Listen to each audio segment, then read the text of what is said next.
ഈയാമ്പാറ്റകൾ. ഉമ്മറത്തെ light ഈയാമ്പാറ്റകളാൽ ചുറ്റപ്പെട്ടു.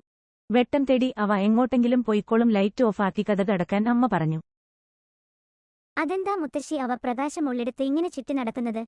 നോക്ക്, കത്തിച്ചു വെച്ച നിലവിളക്കിൽ എത്ര ഈയാമ്പാറ്റകളാണ് ചത്ത് കിടക്കുന്നത്. വെന്തുരുകി മരിക്കുമെന്നറിഞ്ഞിട്ടും തീയേറ്റ് പൊള്ളിയിട്ടും പിന്നെയും എന്തിനാണ് വരുന്നത്? പ്രകാശത്തോടുള്ള അടങ്ങാത്ത പ്രണയം കാരണം പ്രകാശത്തിനെ പ്രണയിച്ച് മരണത്തെ പുൽകാനാണ് അതിന്റെ വിധി. എന്നാല് കുഞ്ഞി ശ്രദ്ധിച്ചത് മറ്റൊന്നായിരുന്നു. ശരിക്കും പ്രണയം തന്നെയാണോ?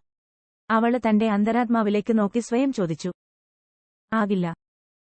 താനും പ്രകാശത്തിൽ ജീവിക്കാൻ കൊതിക്കുന്നവളാണല്ലോ.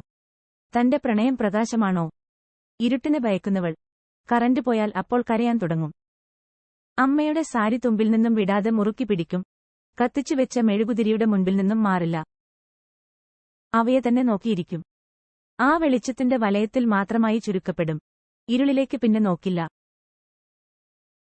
അപ്പോ ഈയാമ്പാറ്റകളുടേത് പ്രണയമാണോ? അല്ല.